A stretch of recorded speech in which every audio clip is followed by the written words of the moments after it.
ठिकाणी घेतल्या।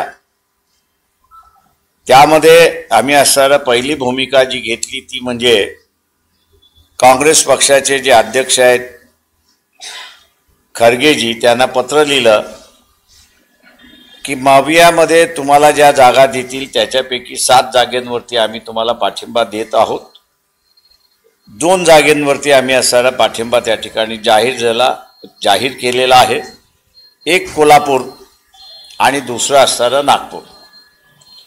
उरलेल्या जागेंचं त्यांच्याकडून ज्यावेळेस माहिती येईल आमचा यादी फायनल होण्याच्या अगोदर तर तिथे आम्ही त्यांना असणारा पाठिंबा देऊ अशी असणारी परिस्थिती आहे।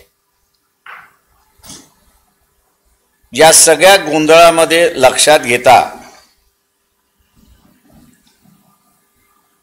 काही सामाजिक राजकीय परिस्थिती अशा डेव्हलप झालेल्या आहेत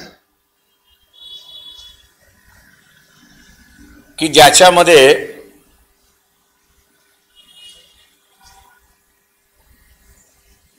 एकाच विचाराची माणसं आणि संघटना एकमेकांच्या विरोधात लढतात आहेत अशी असणारी परिस्थिती आहे।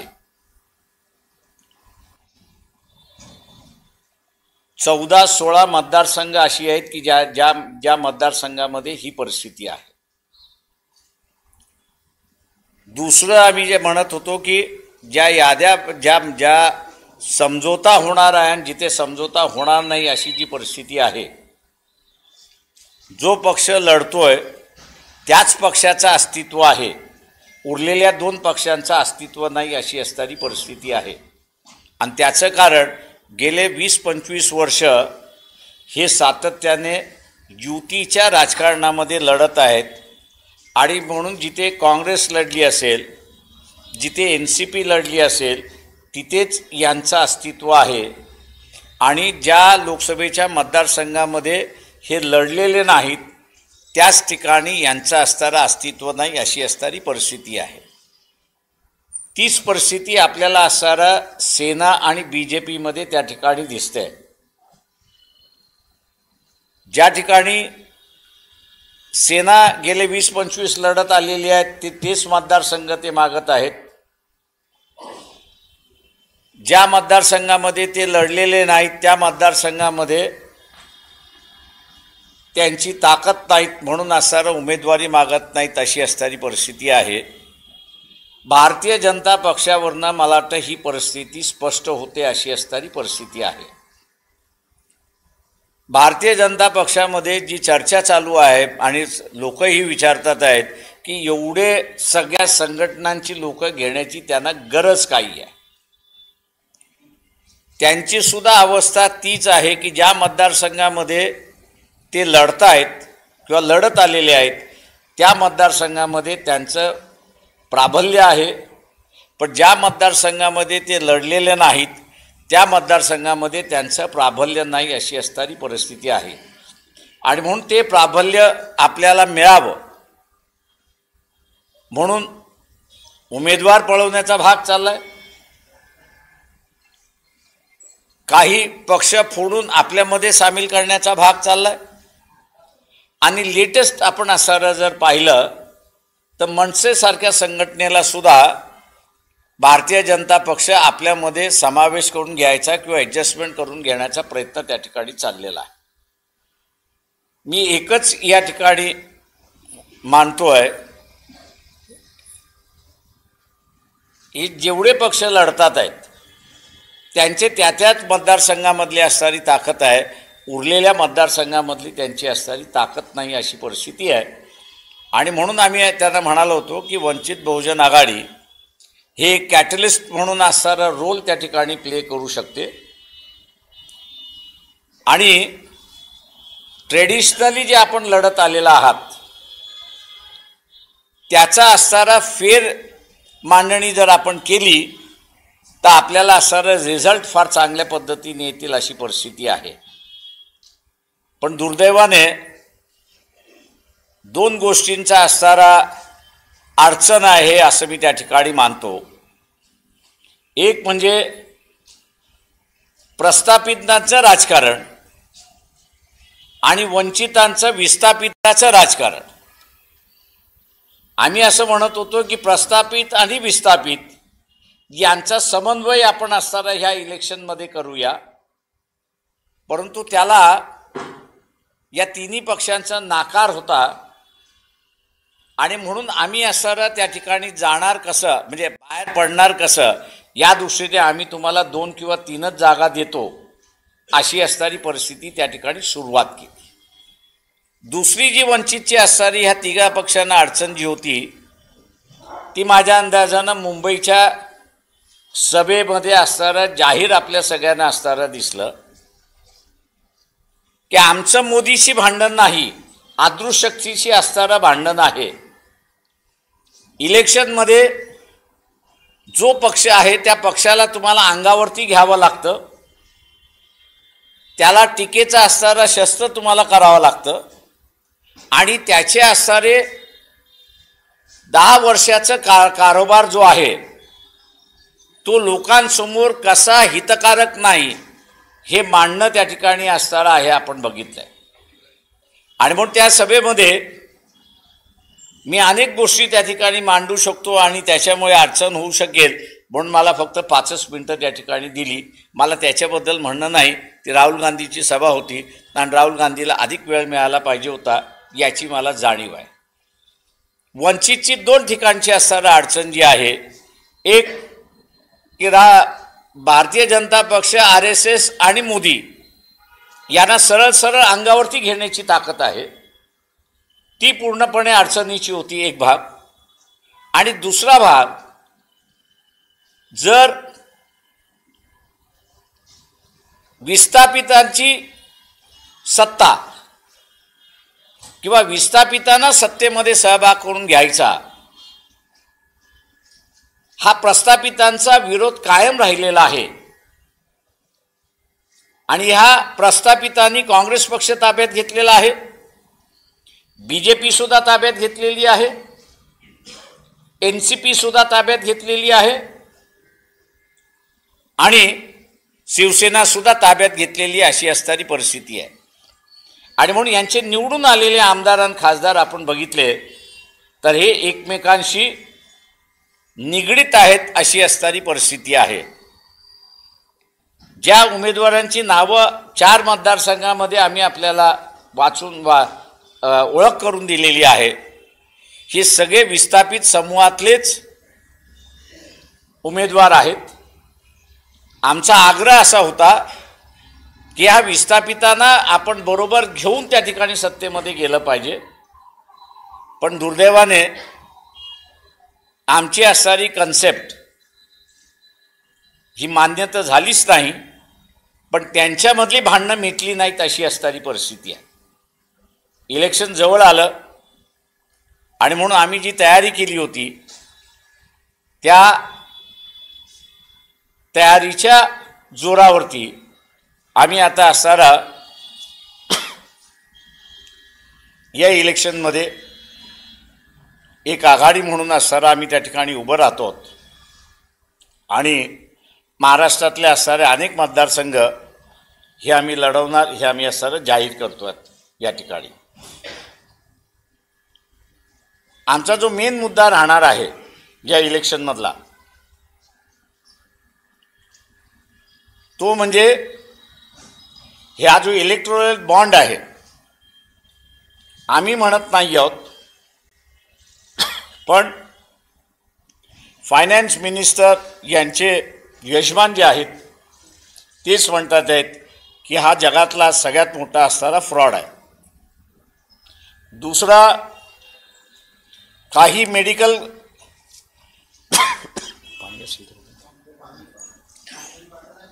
मेडिकल कंपन्या ज्या आहेत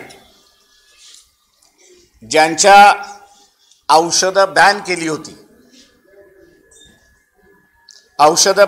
होती, डोनेशन दिलं बॉन्ड मार्फत, ती औषधं पुन्हा बाजारामध्ये आली. तिसरा जो आहे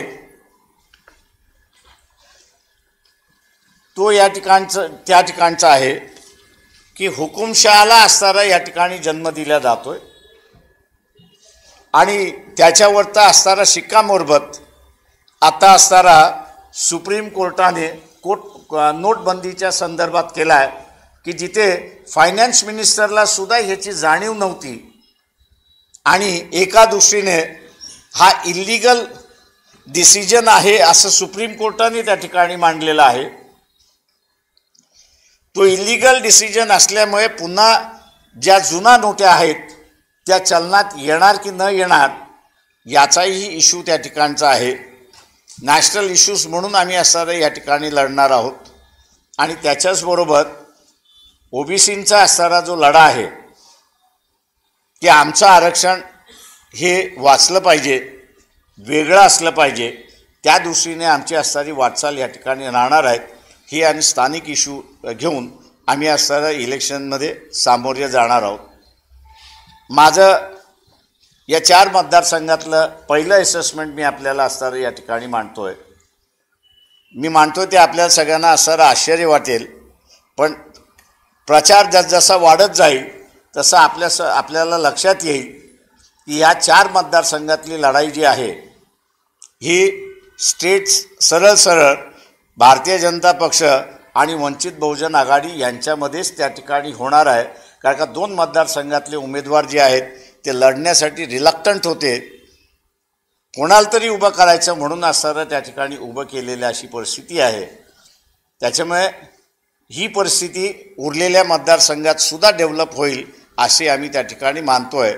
आणि मी असं म्हणेन की पहिल्यांदाच फुले शाहू आंबेडकरी चळवळ ही जी आहे सामाजिक व्यवस्थेतून राजकीय व्यवस्थेकडे वाटचाल करणारी, ही पहिल्यांदा नॅशनल सीनवरती आणि राज्याच्या सीनवरती मेन फोर्स म्हणून उभं राहील अशी अपेक्षा आम्ही त्या ठिकाणी बाळगतोय. मतदार आम्हाला असणारा साथ देईल अशी आमची अपेक्षा आहे. माझं निवेदन थांबवतो. आपण आता विचारू शकता. एक विचारा. भारतीय जनता पार्टीला सपोर्ट केलं कोणाला आणि कुठच्या वेळची? मला असणारा तुम्हाला एक फक्त उदाहरण द्या पहिल्यांदा कुठच्या वर्षी आणि कधी सपोर्ट दिलेला आहे.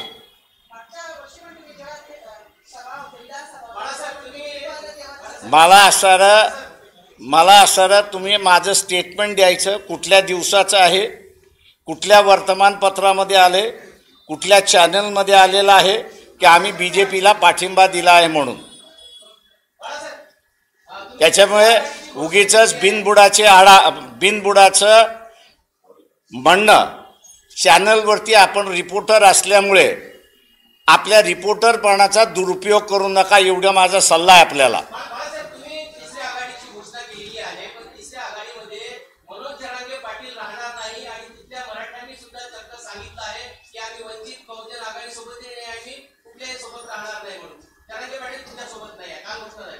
ते त्यांची झाली ना घोषणा, त्यांची संघटना आहे, त्यांना जो निर्णय घ्यायचा होता त्यांनी तो निर्णय घेतला. त्या ह्याच्यामध्ये त्यांच्या निर्णयाचं आम्ही असणारं स्वागत करतोय.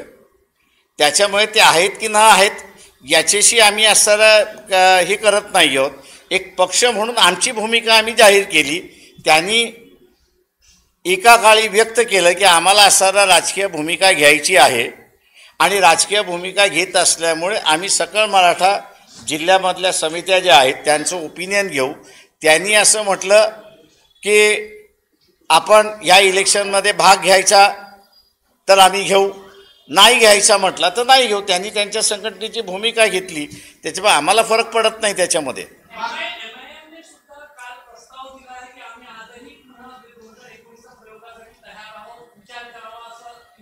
We have ruled out MIM totally.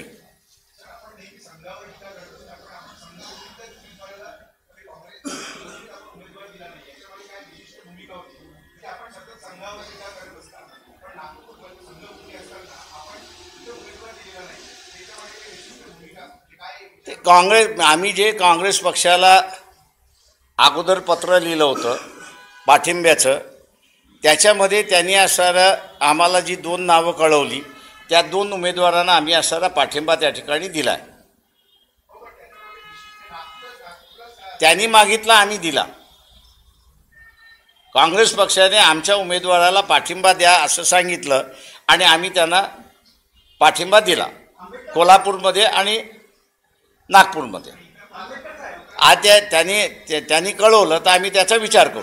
Ambedkar साहेब, 2019च्या निवडणुकीमध्ये वंचित बहुजन आघाडीच्यामुळे काँग्रेसला सर्वाधिक फटका बसला आणि भारतीय जनता पक्षाला त्याचा फायदा झाला.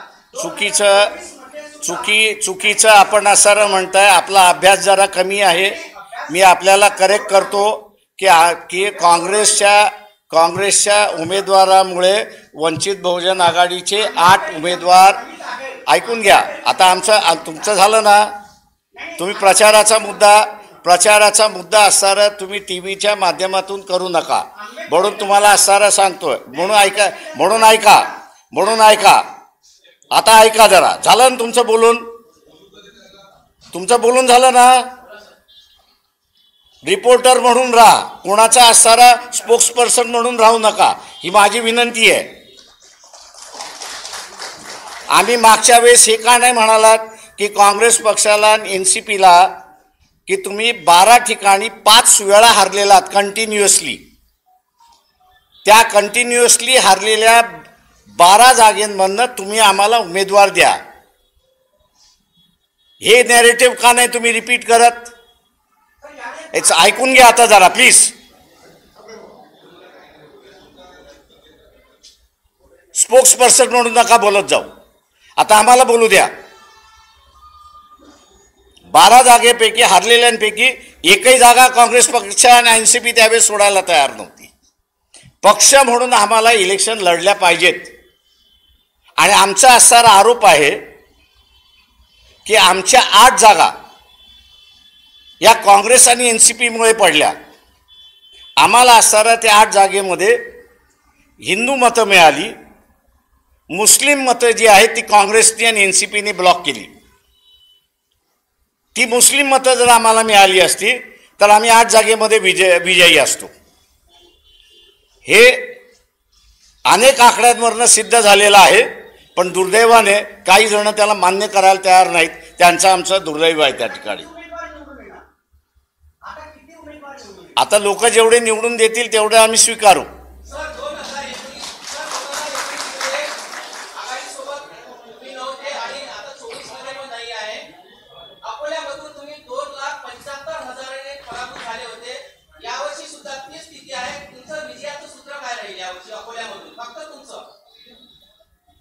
लोक त्या ठिकाणी निर्णय देतात. मला मागच्या वेळेस 3 वेळा पाडण्यासाठी काँग्रेस आणि राष्ट्रवादीने मुसलमान उमेदवार दिला. हा तुमच्या कधी लक्षात आलेलं नाही आणि येणारही नाही. ते तुम्ही कधी मांडणारही नाही त्याच्यामध्ये. आज असणारा मुस्लिम उमेदवार दिला तरी आम्ही त्यांच्याबरोबर राहणार नाही. हा तिथल्या मुस्लिम समाजाने काँग्रेस पक्षाला आणि NCP पक्षाला सरळ सांगून टाकलेला आहे. त्याच्यामुळे मी असं म्हणतोय की माझा विजय सुखरत झाला असं मी त्या ठिकाणी मानतोय.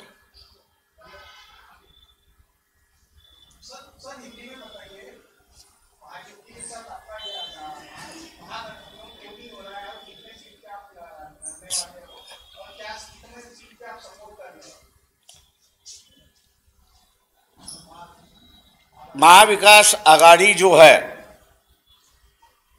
तीनों पार्टियां जो है, ये तीनों पार्टियां जो विस्थापित समूह है उसको स्वीकारने के लिए तैयार नहीं है. जो सत्ता में प्रस्तापित है उन्होंने इन 3 पार्टियों पे कब्जा किया हुआ है और इसलिए वंचित बहुजन आघाड़ी की ताकत होने के बावजूद भी 2 या 3 सीट के ऊपर जाने के लिए वो तैयार नहीं है. इस बात को उनको पता था कि अगर इनको हम लोग इनके ताकत के मुताबिक सीट दी जाएगी, जो विस्थापित समूह है उनको ये नुमाइंदगी देंगी और सत्ता जो कुछ परिवारों के हाथ में बंदिश है वो बांध जो है वो टूट जाएगा और आम आदमी की सत्ता यहाँ पर आना शुरुआत होगी। इसलिए हम उस अगाड़ी में जाना भी चाहते थे, लेकिन उस अगाड़ी में ना हमको इज्जत मिलती थी और ना जो ताकत हमको मिलनी चाहिए, ये सीटें मिलनी चाहिए थी, वो सीटें भी वहाँ पर मिल नहीं रही है। दूसरी बात, वहाँ पर जो है उनका ही झगड़ा खत्म नहीं हुआ है, वो आज भी दिखाई देता है। हर तीनों पार्टियां जो है वो अपनी अपनी अलग अलग लिस्ट वहाँ पर पब्लिश कर रही है। हम नहीं चाहते थे कि उनके खिचड़ी में हम लोग जाके फंसे और अपनी ताकत को गवा दें यहाँ पर। मैं आज भी मानता हूँ कि वंचित बहुजन अघाड़ी पिछले 5 साल में एक बड़ी ताकत करके उभरी हुई है, एक पर्याय के प्रांत में यहाँ पर उभर चुकी है और जो 4 कॉन्स्टिट्यूंसीज के उम्मीदवार आज लड़ रहे हैं, ये चारों कॉन्स्टिट्यूंसीज के उम्मीदवार जो है उनकी सीधी सीधी लड़ाई जो है वो भारतीय जनता पक्ष के साथ, भारतीय जनता पक्ष में है, क्योंकि 2 उम्मीदवार जो चेंज हुए हैं वो लड़ना नहीं चाहते थे। कांग्रेस की ऐसी परिस्थिति है और इन्हीं वजहों से जो है वो अघाड़ी के साथ जो है हम लोग का जुड़ नहीं रहा है या जम नहीं रहा है, एक परिस्थिति है। और इसलिए हम लोग ने फैसला किया कि हम लोग जो है ओबीसी को साथ में लेते हुए, जो मराठा आंदोलन के माध्यम से जरांगे पाटिल ने अगर राजनीति में आने से अपने आप को रोका है, लेकिन उनकी जो ताकत है उसको साथ में लेते हुए यहाँ की बदलाव की राजनीति हम लोग शुरुआत करेंगे।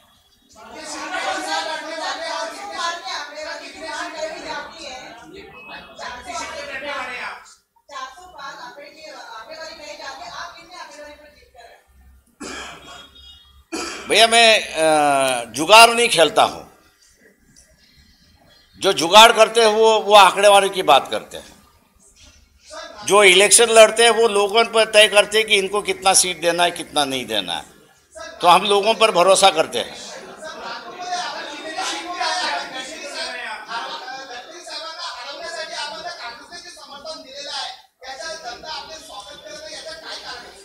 मी आपल्याला म्हणालो कि हमने जो है वो कांग्रेस पार्टी को चिट्ठी लिखी थी कि वे हम आपको एमबीए से जितने सीटें मिलेंगी उसमें से 7 सीटों पर हम समझौता समर्थन देने के हम तैयार है।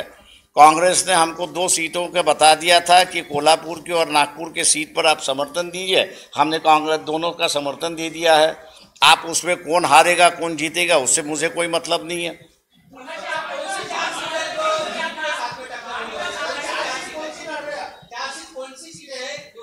वो मेरे ख्याल से खरगे जी बताएंगे तब आपको बताऊंगा मैं।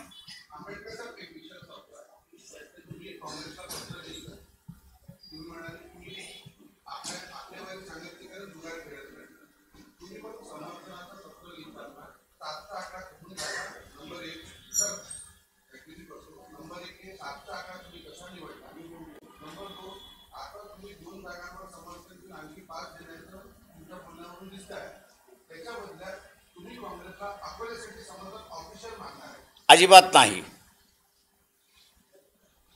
आम्ही जे 7 हा जो त्यांना जे महाविकास आघाडीमध्ये जागा मिळणार आहेत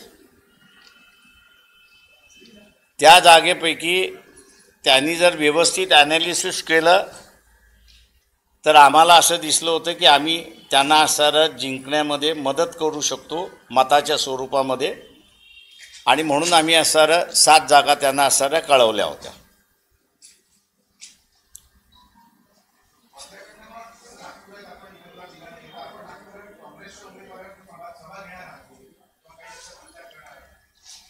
काँग्रेस पक्षाकडून अजून मला काही प्रस्ताव आलेला नाही, तेव्हा काँग्रेस पक्षाकडून जोपर्यंत प्रस्ताव येत नाही तोपर्यंत मी काही बोलू शकत नाही। प्रस्ताव कसा आहे तो तर बघितला पाहिजे मला। त्या तुम्ही ऑफहँड कसे काय मला विचारताय?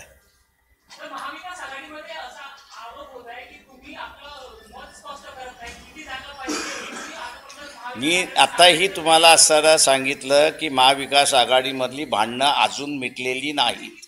आज त्यांची भांडणं असेपर्यंत आम्ही मागण्याचा प्रश्न उद्भवत नाही. त्याच्यामुळे त्यांची भांडणं मिटली असती तर आम्ही कदाचित त्यांच्याबरोबर आम्हाला कुठल्या जागा पाहिजेत ते आम्ही त्यांना सांगितलं असतं.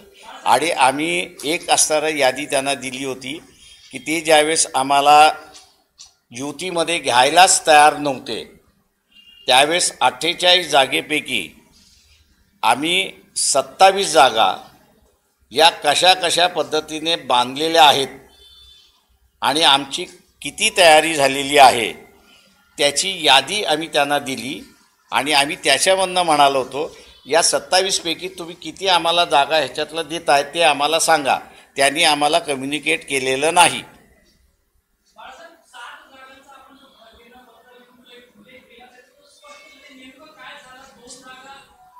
आता त्यांनी असं आहे, माझं म्हणणं असं आहे तो काँग्रेस पक्षाचा इश्यू आहे त्याच्यावरती मी काही बोलू शकत नाही. त्यांनी आम्हाला 2 जागांवरती पाठिंबा मागितला, आम्ही 2 जागांवरती पाठिंबा दिला. सांगतील तेव्हा आम्ही बघू. आमची लिस्ट येण्याच्या अगोदर आलं तर आम्ही त्यामध्ये डेफिनेटली कन्सिडर करणार आहोत. आम्ही लिस्ट जाहीर करतो ना आमची.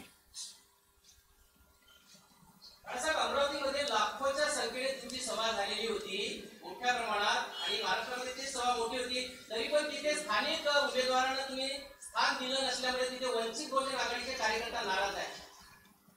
तो इंटरनल मॅटर आहे, मी पब्लिकली डिस्कस करत नाही.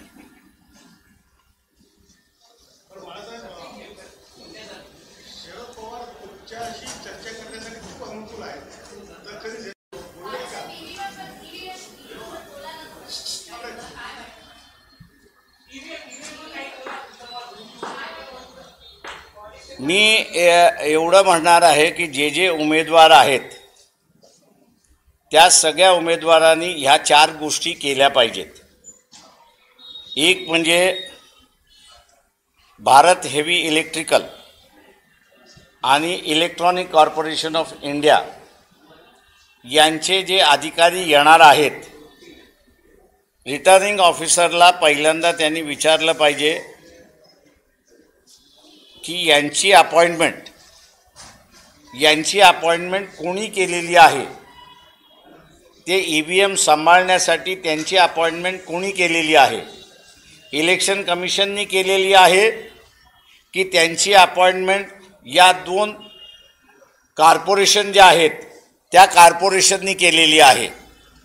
त्यांची अपॉइंटमेंट जर इलेक्शन कमिशननी केली नसेल तर त्याच्याबद्दल त्यांनी आक्षेप घेतला पाहिजे आणि हे इलेक्शनमध्ये भाग घेणार नाहीत त्याचा असणारा दक्षता घेतली पाहिजे. दुसरं जे आहे टॅग किती येतात, सील करणारे टॅग किती येतात त्याचा त्यांनी हिशेब मागितला पाहिजे आरोकडे, रिटर्निंग ऑफिसरकडे की किती टॅग आलेले आहेत आणि ज्या दिवशी सील होणार त्या दिवशी किती टॅग सील झालेत आणि किती शिल्लक राहिलेत त्याचा असणारा हिशेब मागितला पाहिजे. तिसरी गोष्ट जी डेमॉन्स्ट्रेशन होणार आहे ते फक्त 50 मताचं नाही तर रिटर्निंग ऑफिसरला त्यांनी सांगितलं पाहिजे की एक पूर्ण मशीन, मग तिच्यात 800 मतदान असेल किंवा 1200 मतदान असेल, हे पूर्ण 800 आणि 1200 मतदान तुम्ही आम्हाला करून त्या ठिकाणी दाखवा. उमेदवार जे मतदार आहेत ते आणि 800 आणि 1200 जे मतदान दाबल्या जाईल त्या प्रमाणात ह्या उमेदवाराला किती दाबले, या उमेदवाराच्या नावाने किती दाबले, पण जेवढे उमेदवार आहेत त्याच्या नावाने कोणी कोणी दाबलेले आहेत त्यांचा आकडा घेऊन जेव्हा रिझल्ट हे जे बटन दाबल्या जाईल आणि त्याचा डिस्प्ले जो होईल तो डिस्प्ले दाबलेल्या बरोबर आहे की नाही याचा त्यांनी असणारा खुलासा त्या ठिकाणी केला पाहिजे. जी EVM आणल्या जाईल, रिटर्निंग ऑफिसर जी EVM आणेल ती नाही तर रँडमली सिलेक्ट झालेली EVM जी आहे ती त्यांनी त्या ठिकाणी घेतली पाहिजे. चौथं त्याच्यामध्ये त्यांनी वोटरला जागृत केलं पाहिजे की बटन दाबता दाबता ते जे पेपर ट्रेल आहे त्या पेपर ट्रेलवरती त्यांनी दाबलेलं बटन म्हणजे सिम्बॉल हा उमटलाय की न उमटलाय हा त्यांनी त्या ठिकाणी बघावा. हे सगळं करून झाल्यानंतर सुद्धा उमेदवारांनी एक अर्ज रिटर्निंग ऑफिसरला त्या ठिकाणी दिला पाहिजे. तो अगोदरच दिला पाहिजे माझं म्हणणं असं आहे. आणि तो म्हणजे मागच्या काउंटिंगमध्ये असं लक्षात आलं की 373 मतदारसंघामध्ये पोल वोट्स आणि काउंटेड वोट्स याची टॅली झाली नाही.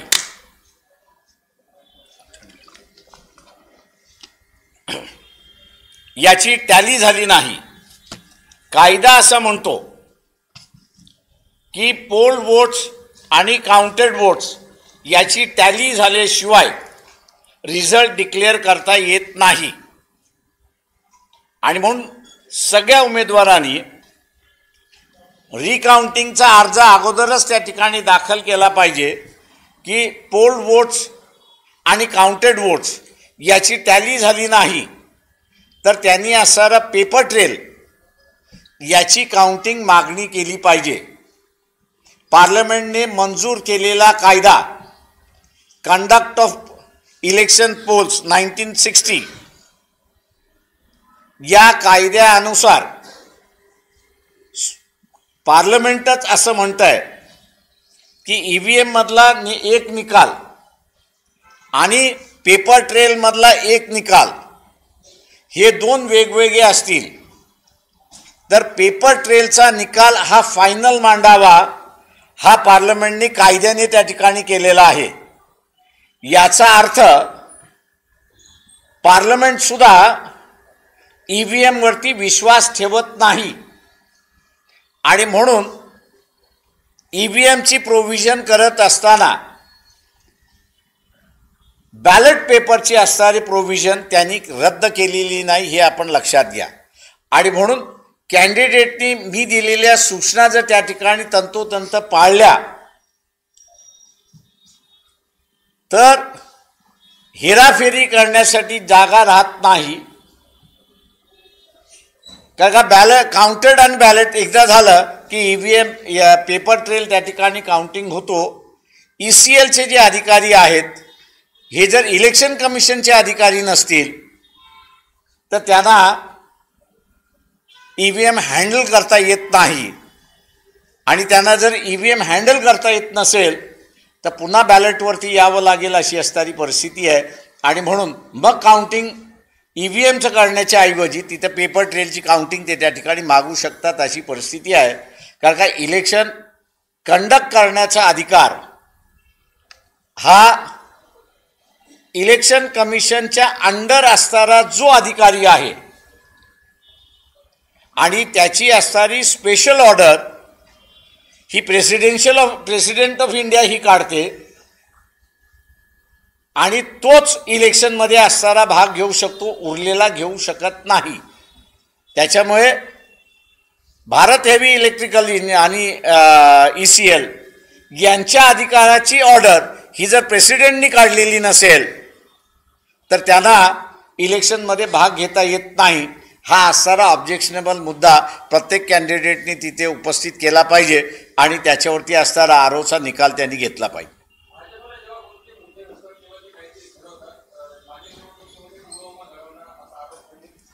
अब माझा असणारा चॅलेंज आहे की जे मेजर जनरल टी व्हीवरती येतात त्या सगळ्यांना असणारा माझं आव्हान आहे की एकदा तरी खरं बोला.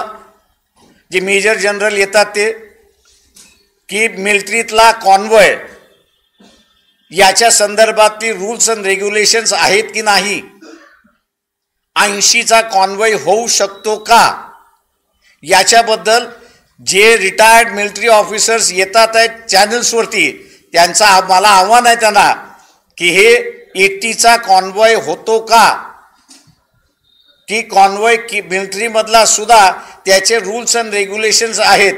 माझ्या माहितीप्रमाणे जे मी वाचलेले आहेत 10 पेक्षा जास्ती कॉन्वॉय होऊ शकत नाही. तेव्हा हा 80चा कसा झाला हे रिटायर्ड मिलिटरी अधिकारी विचारणार आहेत की नाही, हा माझा त्यांना सवाल आहे. राम मंदिरच्या मुद्द्यावर भाजप त्या निवडणूक लढणार आहे. राम मंदिरच्या मुद्द्यावर वाटतं का हा इम्पॅक्ट करेल राम मंदिरचा मुद्दा या इलेक्शनमध्ये? लोकांना मला ह्या इलेक्शनमध्ये महागाईचा मुद्दा, शेतकऱ्याला त्याच्या शेतीमालाचा भावाचा प्रश्न आणि तरुणांना आपल्याला ह्या व्यवस्थेमध्ये काम मिळणार की न मिळणार हा मुद्दा गाजेल असं मला त्या ठिकाणी दिसतंय. थँक्यू. आभारी आपल्या सगळ्यांचा.